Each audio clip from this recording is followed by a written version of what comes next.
You wouldn't happen to have some time on your hands, would you, Clive?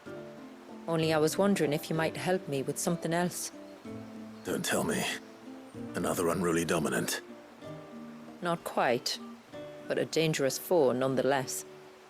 It promises to be quite a hunt. Care to join me?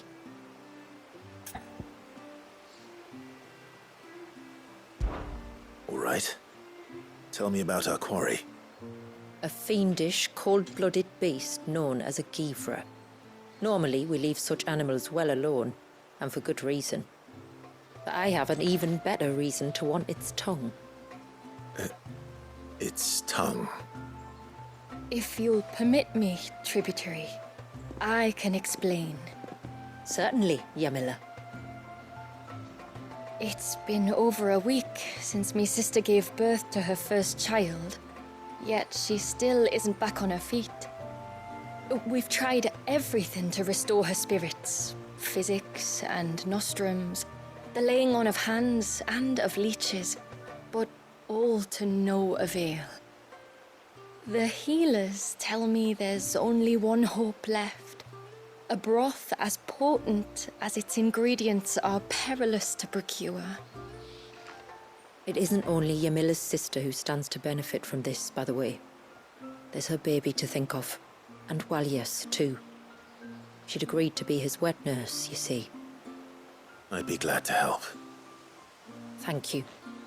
Our hunters have no shortage of skill, but this task calls for more than that.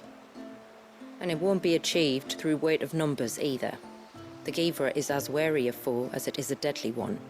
2 hunters might catch it unawares, but any more than that, and it would pick up our scent a league away. Then it is decided. The 2 of you will go, while Jill and I occupy ourselves here. Perhaps we might help prepare the broth. That would be most kind of you. Come then, Clive. The river of time flows fast, and so must we. There's a Givra that has claimed the ruins at the foot of the mountain as its hunting ground. But as I say, they are wary creatures. We'll need suitable bait to draw it out. The flesh of a forest ibex should suffice. To the forest, then.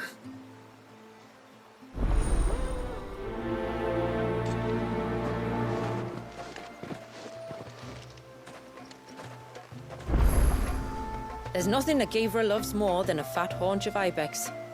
There speaks the voice of experience. You hunt often? Since I was a girl, my father would take me. Then after he returned to the sea, Yamila's father. Our families have always been close. Even if her sister wasn't Walias's wet nurse, I couldn't stand by and watch her suffer.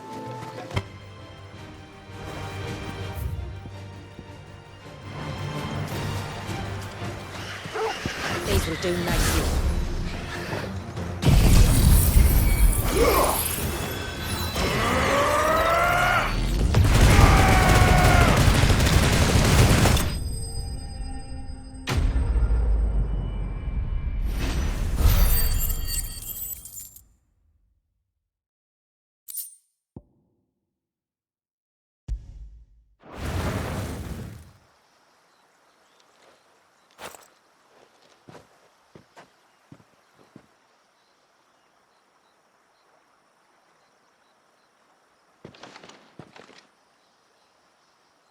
Return to the sea, and to the clouds rise again.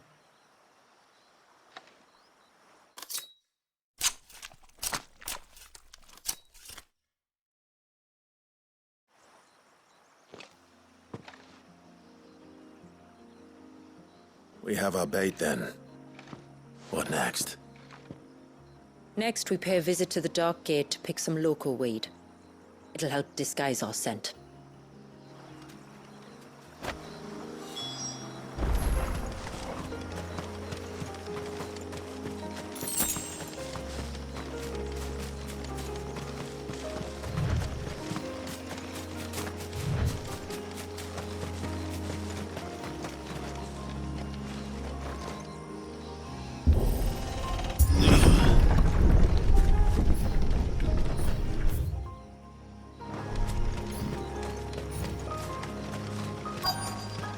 There should be a sprig or 2 of local weed growing somewhere around here.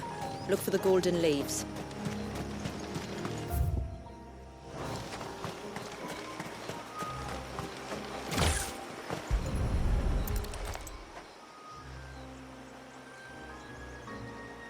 this it? Aye, that's the stuff. Crush the leaves between your fingertips and rub them on your clothes. If you insist.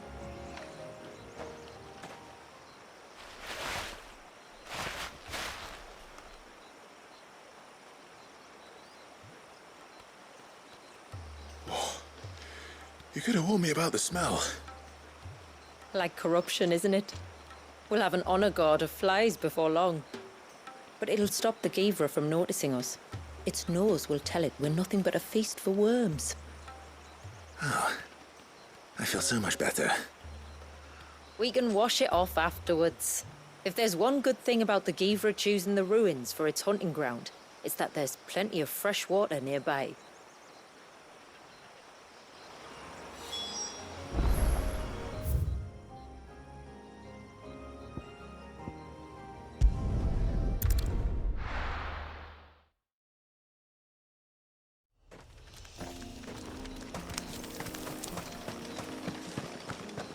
Where should we lay the bait? Givras are creatures of habit.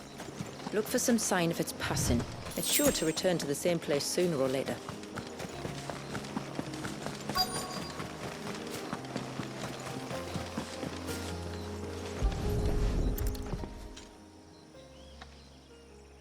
A fresh kill. But not a Givras. The wounds are too clean, too small.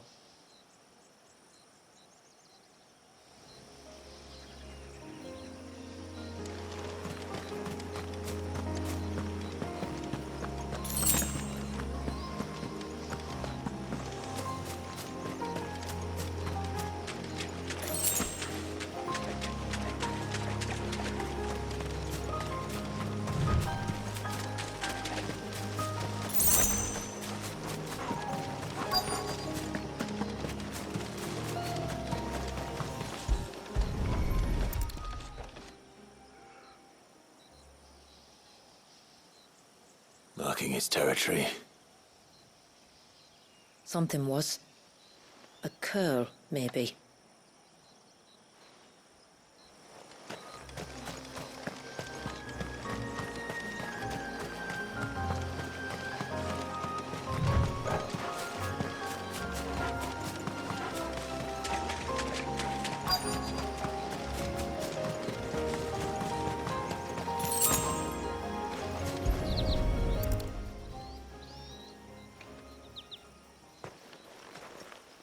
Tracks.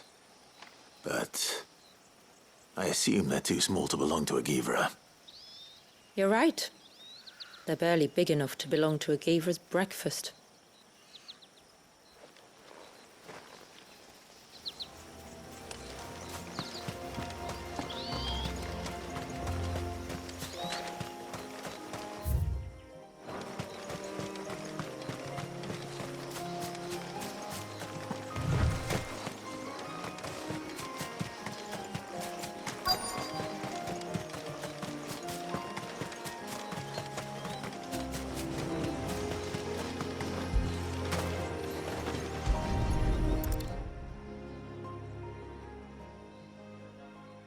These look like a predator's tracks.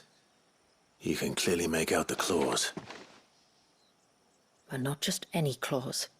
These belong to a Givra. There's no mistaking them. We'll lay the bait here. Let's hope our friend is hungry.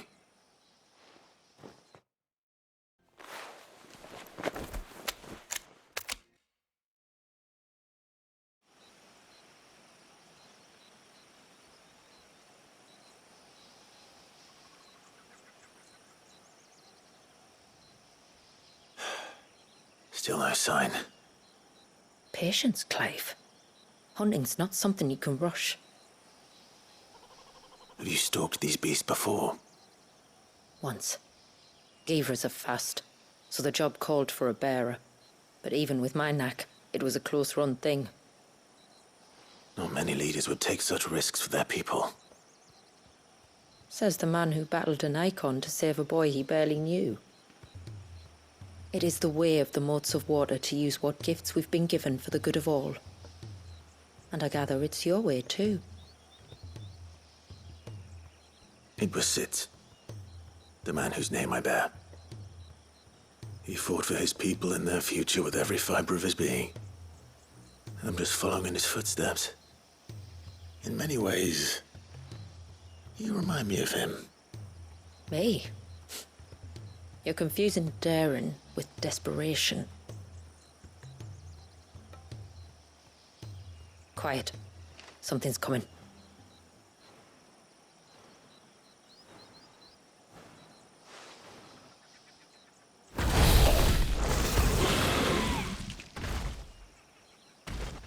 Our guest has finally arrived. Shall we greet him? It'd be rude not to.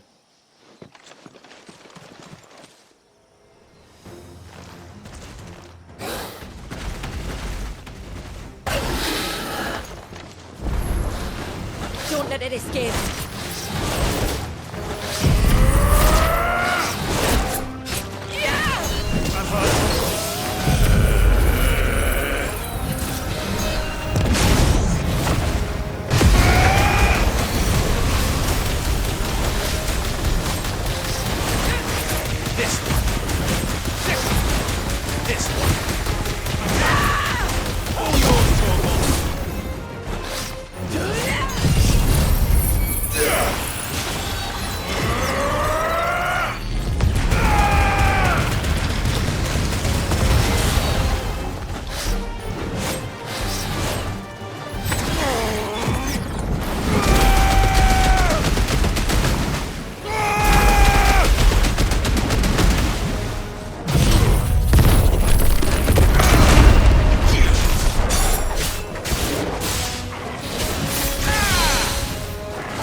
You weren't exaggerating when you said they were dangerous.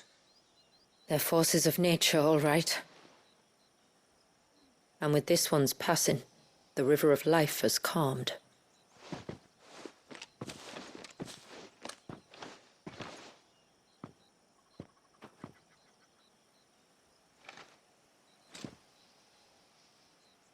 O roaring torrent, son of storms, may your spirit run free in the open ocean.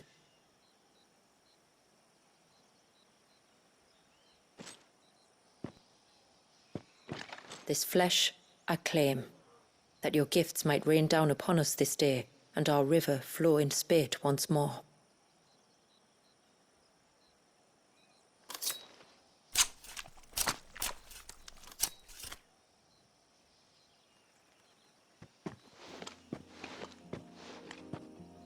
Well then, let's return to the village. We must get this tongue to Ymilla before it spoils.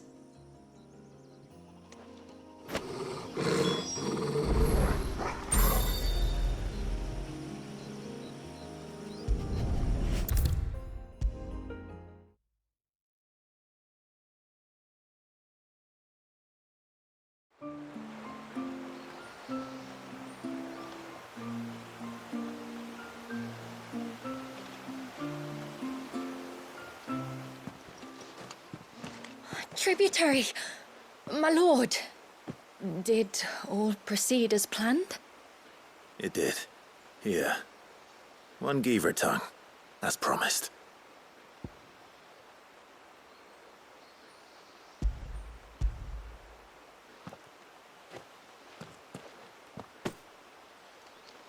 Oh, thank you.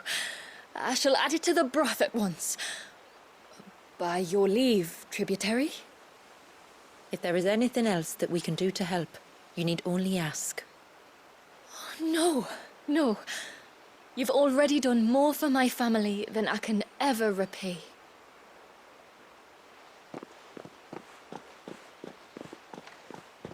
Just as you have, Clive, for my family. I only regret that I have nothing to offer you in return but my gratitude. It's more than enough. Besides, I'm no less grateful to you. For what? For welcoming my friends and I into your midst. For showing us how your people live. For reminding me that the world we strive to create, where bearers can live alongside their fellow men in peace and comfort, is no mere fantasy. I'd hardly call it comfort. Every day is a struggle. Though we do at least struggle together, it's true. As must we all. I only ask that you remember the cost of using your gifts as a bearer. I know that you feel it's your duty to do whatever you can to help your people. But you have a child to think about now. And Wallis has lost enough. I shall bear that in mind. That's all I ask. Oh, and if there is anything else that we can do to help, well, you know. Thank you. Truly.